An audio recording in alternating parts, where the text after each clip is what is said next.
abhikkante, paṭikkante, sampajānakārī, hoti. In going forward and going back, he applies clear comprehension.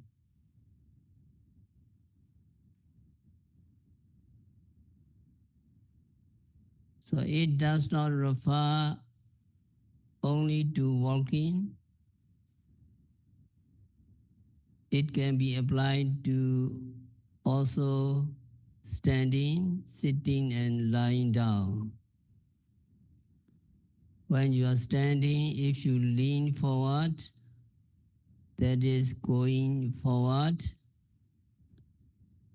If you are standing, when you are standing, if you bend backwards, it is going back. If you are sitting and you bend forward, that could be taken as going forward. And if you bend backwards, that is going back.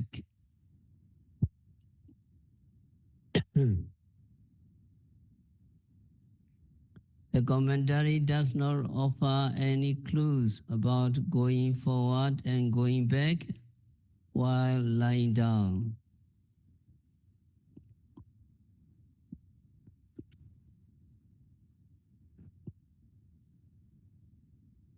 But just say that it is the same. Maybe when you are lying on your back and then turn to one side, it could be called going forward. And when you turn on your back again, that could be going back. Whatever it is, we can say that going forward and going back refer to other postures besides walking. The four kinds of clear comprehension should be applied to all our action. The first one, clear comprehension of purpose, determines whether or not it is purposeful to do a particular act.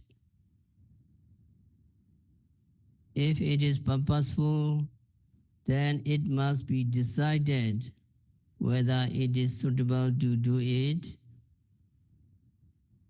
After knowing it to be suitable, you practice meditation on it, which is the application of clear comprehension of domain, gochara sampajanya. When clear comprehension of domain matures, correct understanding of the action itself dawn on meditators.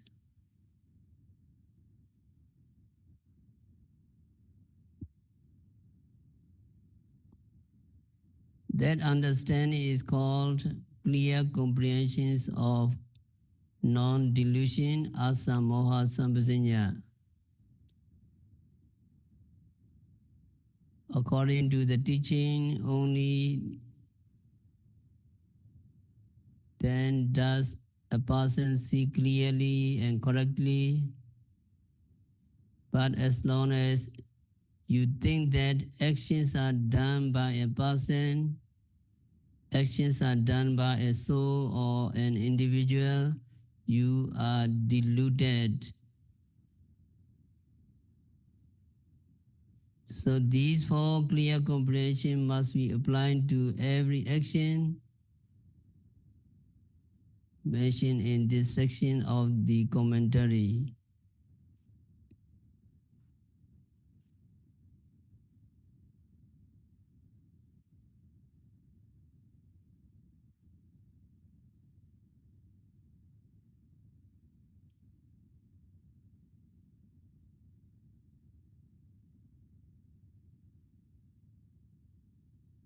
So another section, and the next set concern looking straight ahead and looking side away. Ālokite, vilokite, sampajānakārī, hoti. In looking straight on and in looking away from the front, he applies clear comprehension. Follow me. In looking straight on and in looking away from the front, he applies clear comprehension. So that is ālokite, vilokite, looking straight on and looking away from the front. You always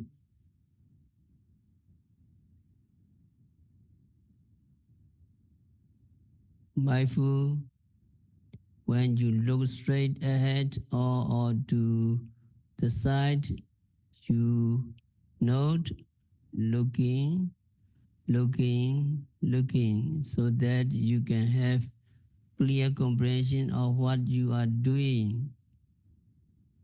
When looking straight ahead or when looking to one side, you also apply the four kinds of clear comprehension. Only when it is beneficial and suitable to look straight ahead do you look straight ahead. When it is not beneficial and not suitable, you do not look straight ahead. When you keep mindfulness in any way you look, looking straight ahead or looking away, you are applying the clear comprehension of the domain. When your meditation has reached maturity, you will come to see that there are only two things in looking straight ahead and in looking away. What you come to see? There is only nama and rupa, mind and matter. There is only the intention to see and the act of seeing that belongs to the mind and the body that is seen. There are only these two things and no other permanent entity. Whether you are looking up or looking down or looking back, you must apply clear comprehension, although it is not so likely that somebody who is meditating will look up or look down or look back. It is not so likely. That is why these actions are not specifically mentioned in this sutta. However, we must understand that when we do look up or look down or back, we must apply clear comprehension.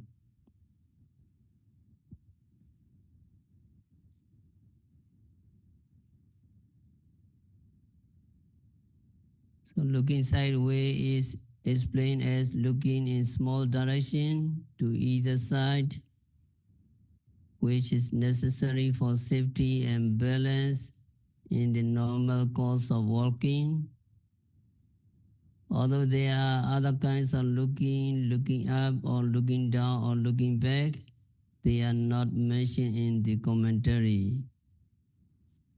This is because it is neither proper nor profitable for meditators to be looking all around and getting distracted. However,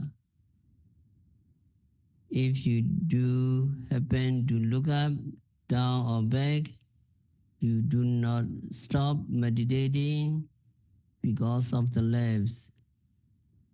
You must practice mindfulness. Meditator must practice meditation when you look up or look down or back.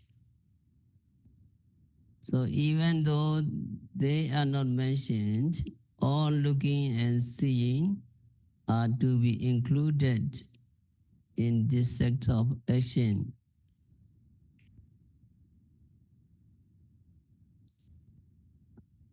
What is the clear comprehension of purpose here?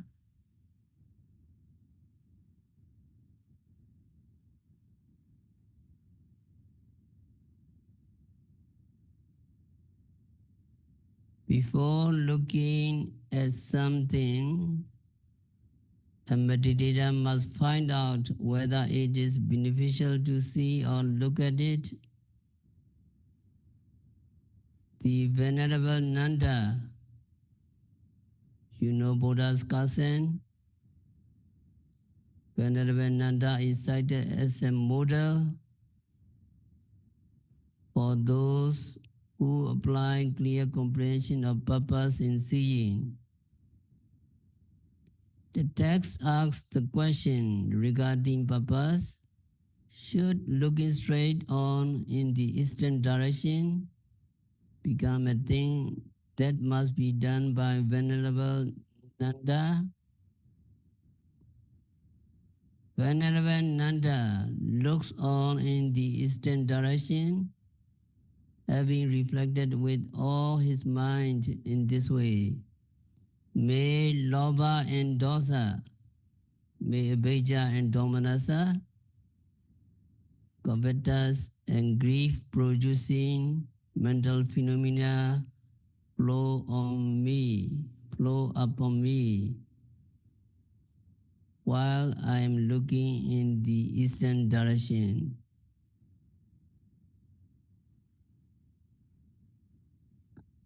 And then western direction, northern direction, and southern direction also he make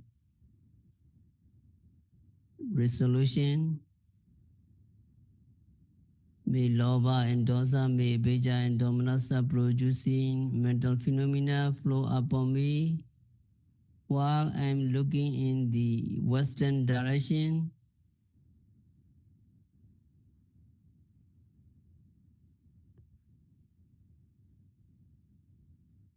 While I am looking in the northern direction, may abhijja and domanassa producing mental phenomena flow upon me, etc. So we need to make the kinds of resolution, the kinds of reflection, following Venerable Nanda, Buddha's cousin. Can you follow me? May no covetous and grief producing mental phenomena flow upon me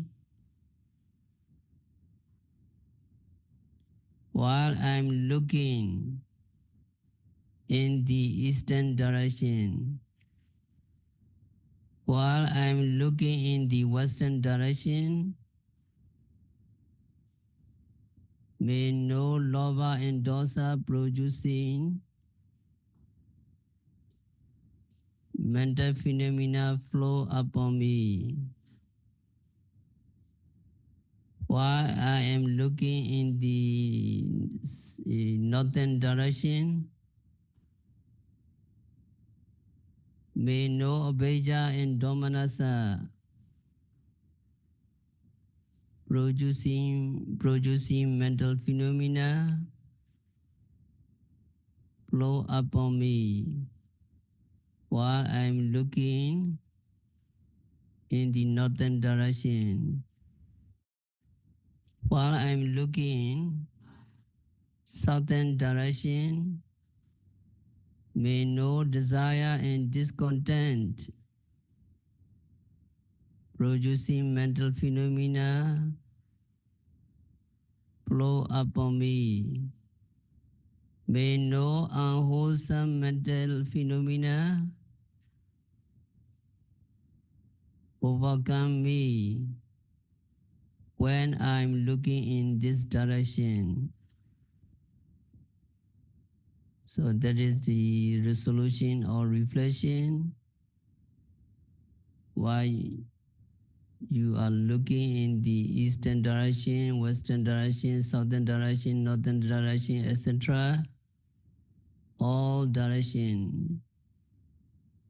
When you are looking in the all direction, lobha and dosa producing mental phenomena flow up, not flow upon you. So that is Venerable Nanda, Buddha's cousin, reflected in this way. Looking towards the western, northern, and southern direction, Venerable Nanda made the same resolution.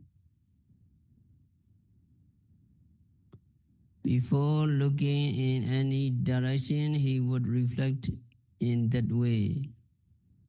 May no akusala, may no unwholesome mental phenomena overcome me when I am looking in this direction.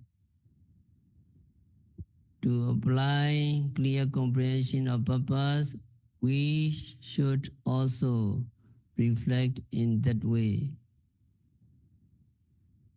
Is it beneficial to see it or not?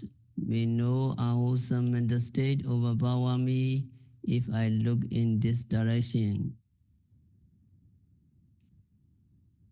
An action may be purposeful and beneficial, but not necessarily suitable. For clear comprehension of suitability in seeing, we may turn to the example given for the first group of action, going forward and going back. Even such beneficial acts as seeing a shrine as relics or body tree, the sangha or the ṭhite might not, in some instances, pass the test of suitability. Seeing or looking at the shrine is a beneficial thing for a monk or a yogi to do, but if a noisy crowd is celebrating a festival there, it may not be suitable to see the shrine at that time. Suitability should be considered with reference to circumstances, time and place of the proposed action in addition to the beneficial purpose. What is clear comprehension or domain here? It means simply sustained meditation.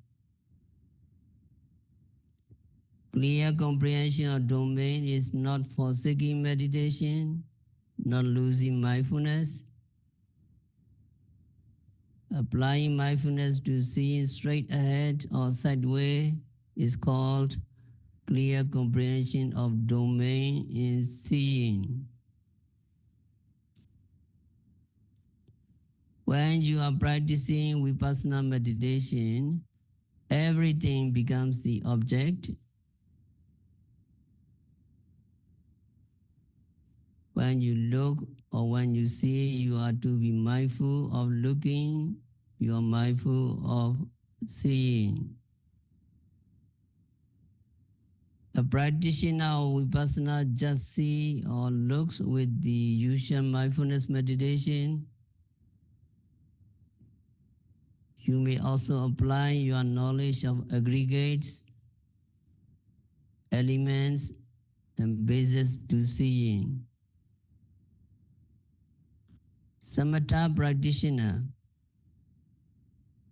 A practitioner of samatha, on the other hand, must focus complete and undivided concentration on a single object as his meditation subject.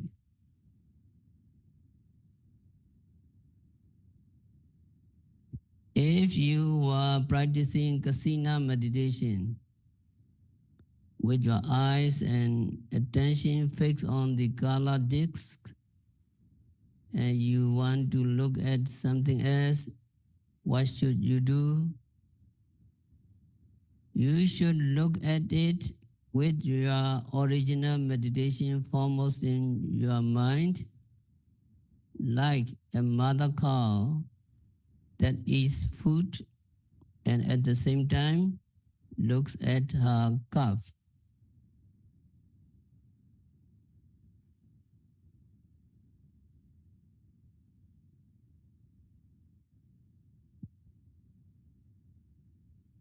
Having looked in this way, you go back to your meditation with full concentration.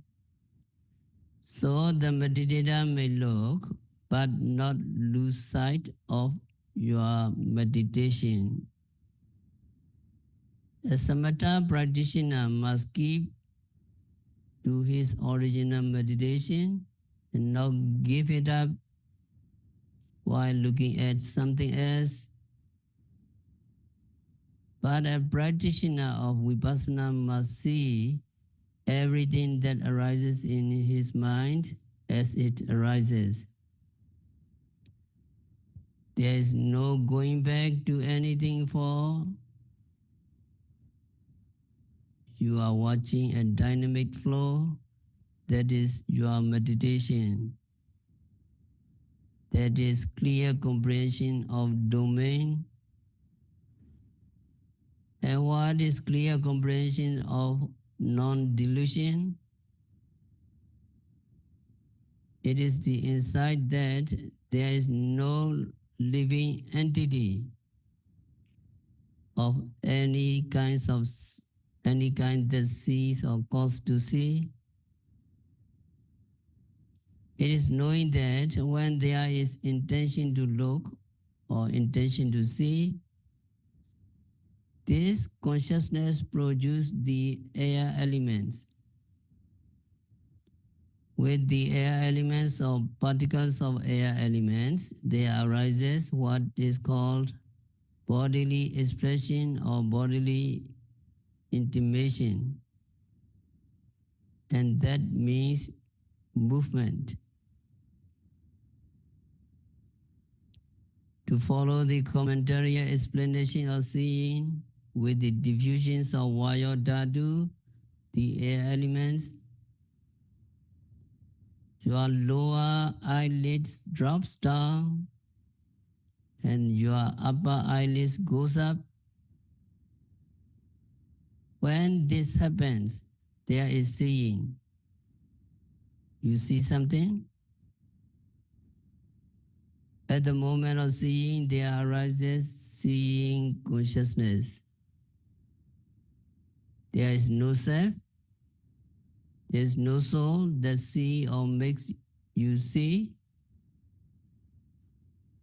It is not I that see. It is not I who makes seeing. There is just seeing consciousness arising as a result of your eyelids opening up. Why? Because of the diffusions of air elements caused by your mind, caused by your intention to see. This process you be aware, you capture all these processes. Stated another way, when you want to see, you capture the intention to see that causes the air elements. That air element causes movement in your eyelids, which causes them to open. Seeing is just that. There is no person, no atta involved. So we have used the term seeing consciousness in order to explain the process more clearly. It functions as seeing.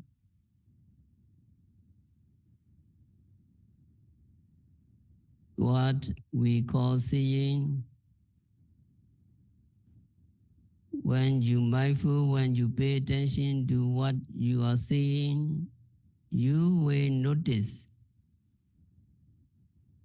You will capture that your eyelids move because of the wind or air elements, and because there is eye consciousness which performs the functions of seeing.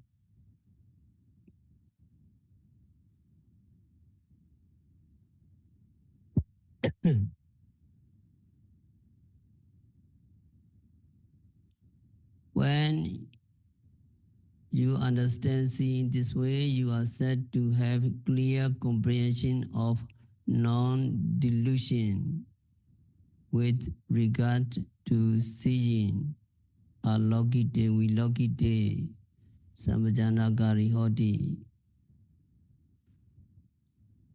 The commentary next explains the first three ways to understand the clear comprehension of non-delusion. This may not be so easy for you to grasp because a knowledge of Abhidhamma is needed to understand it. But as these ways were given in the commentary, we will explain them to make things clear to you. So we have been listening clear comprehension of non-delusion with regards to seeing. It is now time to ask what seeing is in the light of Abhidhamma. When examining phenomena according to Abhidhamma, we are looking at the process and function of consciousness. When we see something, there is what is called the seeing thought process, Chakku Vijnana Viti.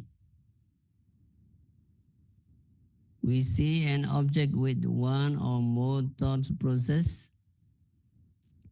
A single thought process consists of 17 moments of consciousness. Though sometimes there may be fewer. Before you see something, your mind is at rest. It is not seeing the object.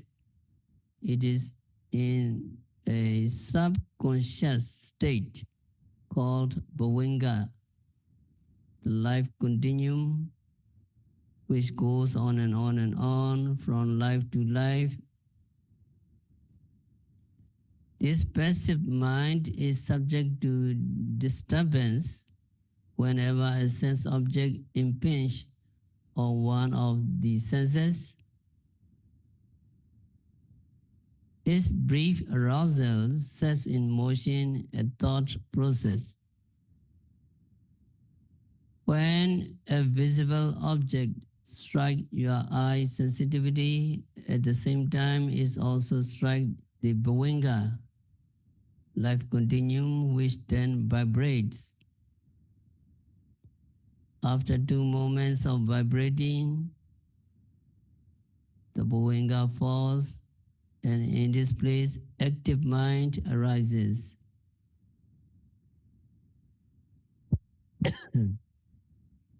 The first active consciousness is called Pinchadvara Vijnana, adverting, turning to the object presented. It initiates a series of active thought movements. After adverting, there is seeing consciousness, Chakku Vijnana, seeing the object, coming into contact with it. After seeing the object, there is a receiving or accepting consciousness. Receiving consciousness is followed by investigation as to whether it is a good object or a bad object. After investigating, there is determining, votapana, deciding that the object is good or deciding that the object is bad. At this point, the object is not yet fully experienced,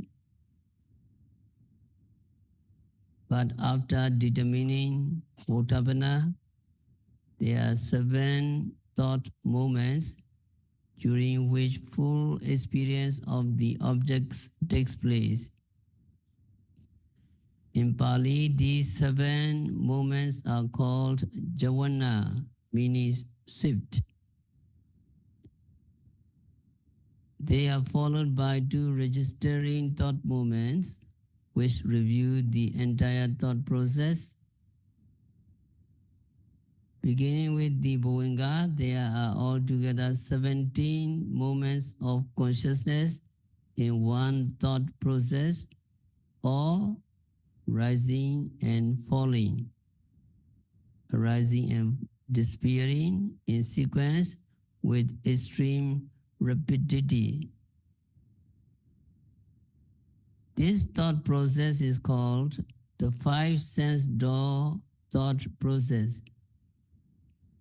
Pinchadvara Vijana, Pinchadvara Viti, because it arises through the 5 sense door: eyes, ears, nose, tongue, and body.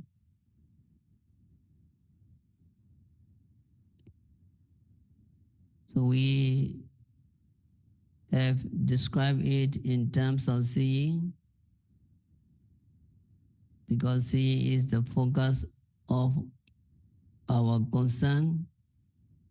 At this point, it might be useful to review the 17 units of consciousness that arise. They are Bhovinga and its 2 vibration: adverting, seeing, receiving, investigating, determining, 7 moments of jhana, and 2 registering moments, 17 units of consciousness. Now we shall turn to the jhanas. When we see a person, or when we see an object, there may be a feeling of attachment or aversion, even anger. This might be assumed to occur during the jhana moments. When the object is being fully experienced, however, the commentary explained that at the first moment of jhana, there is no attachment, no aversion or delusion. At that moment of jhana, there is only seeing without any color or without any taint. The same is true for the remaining 6 moments, for all the jhanas are identical in kind, varying only in intensity. Attachment or anger towards the object does not happen during these 7 moments.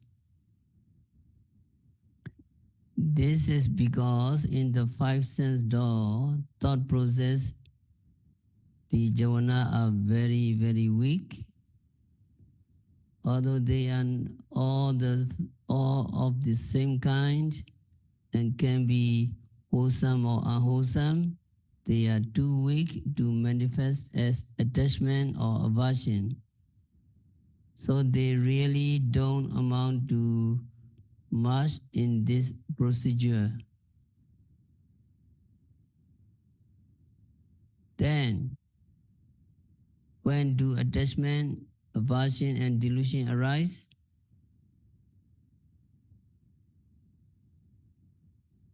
The 5 sense door thought process is followed by another process called Manodvara. Manodvara Viti, the mind door thought process. There are three distinct mind door processes that can follow. Only in the mind door thought process do the jhanas become strong and powerful. It is during these moments that attachment or aversion to things arise.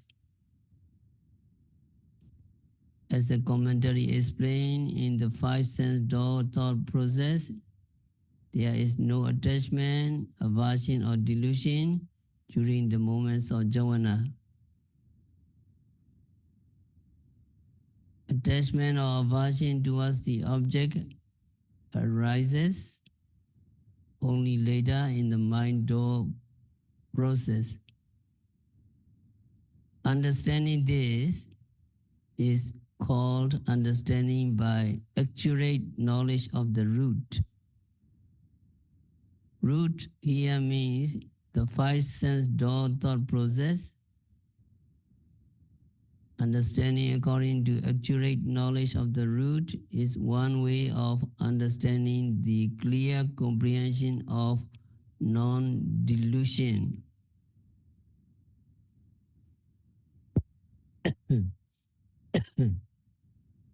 Another way of understanding is with reference to visible object. When it impinges on your eyes, the bhavanga vibrates and is followed by the sequence of adverting, seeing, receiving, and so forth. Each type of consciousness performs its own function and then disappears. The eight moments of consciousness preceding the jhanas are either functional or resultant, kriya or vibhaga. They cannot produce karma. The visible object is like the house of the moments. The jhanas arise like guests in this house. Unlike the previous moments, jhana have kusala and akusala roots, wholesome and unwholesome roots, and can produce karma. So in this thought process, they are like guests in the house of the other types. As guests, they cannot do anything with strength. When a guest comes to a house to ask for something and is met with silence, he is restricted. Guest cannot say anything or order anybody to give him anything. The position of the jhana is like that. As the prior types of consciousness have no aversion or no attachment towards the object, so also at the moments of jhana in the five sense door process, there is no active anger, attachment, or ignorance. If you understand this way, it is called understanding by the causal state.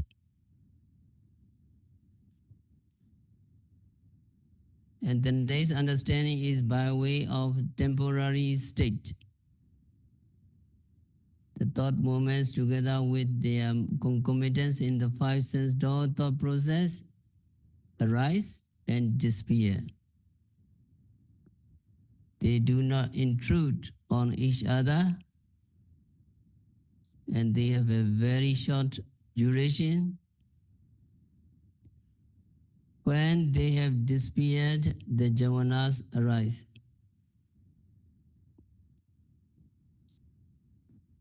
When somebody enters a house in which people have just dined, it is impossible as well as inappropriate for him to delight in song and dance,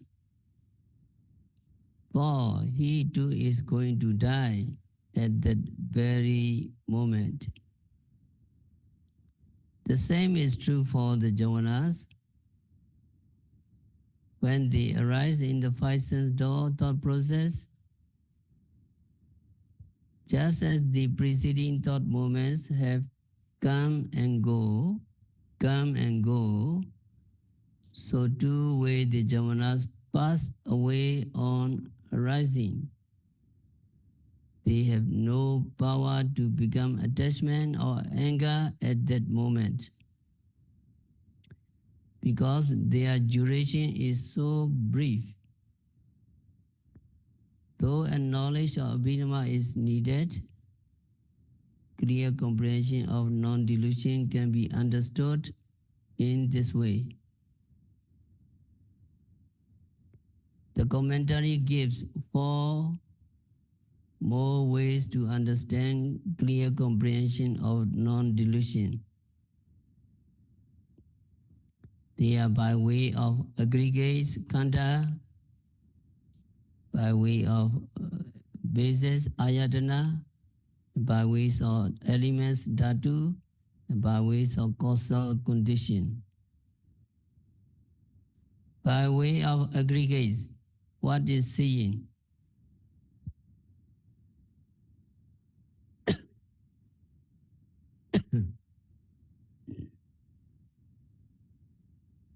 What is there when you see something?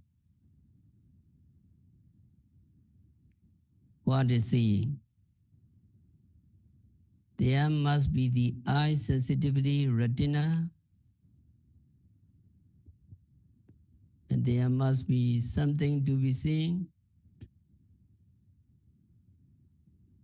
Both the eye sensitivity retina and the visible objects are aggregates of matter, rupa aggregates, and there are 5 aggregates, aggregates of matter, aggregates of feeling, aggregates of perception, aggregates of mental formation, aggregates of consciousness. In the act of seeing, the eye sensitivity and the visible objects are the aggregates of rupa, matter. Seeing is the aggregates of consciousness, vijnana khandha. The feeling concomitance of the seeing consciousness is the feeling aggregates, vedana khandha, and the perception concomitance of the seeing consciousness is the perception aggregates, sañña khandha. Other mental factors that are concomitant of seeing consciousness are aggregates of mental formation, saṅghāra khandha.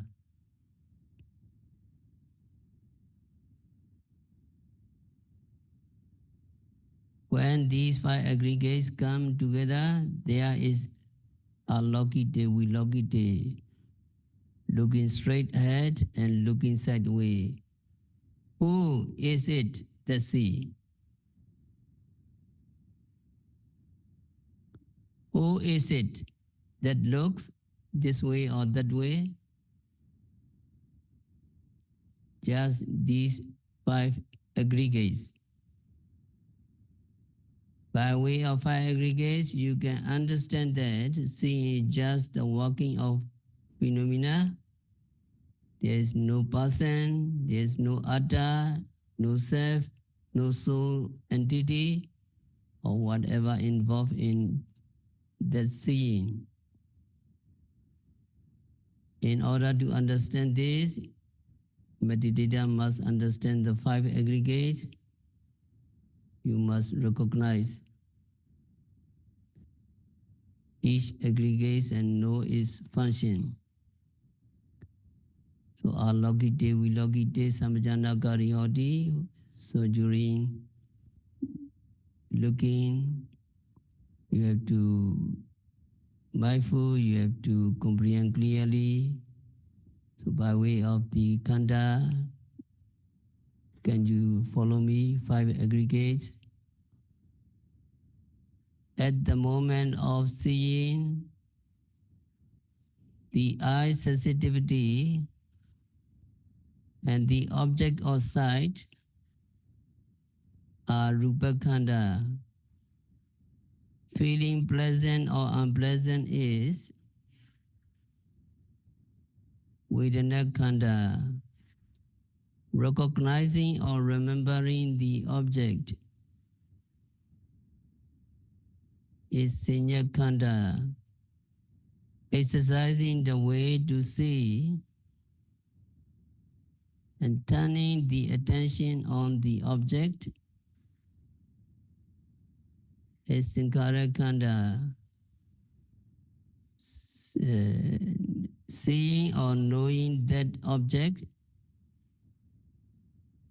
seeing or knowing that object of sight is vijñāna khanda. Only just these five aggregates just appear and disappear, and there is no person involved that kinds of seeing. So we continue next time. We have to stop our discourse for today by practicing vipassana meditation by observing every phenomena occurring at the six senses, by noting rising, falling, sitting, seeing, hearing, smelling continuously and meticulously. May all yogis be liberated from all suffering. May all yogis realize the real peace in the very near future.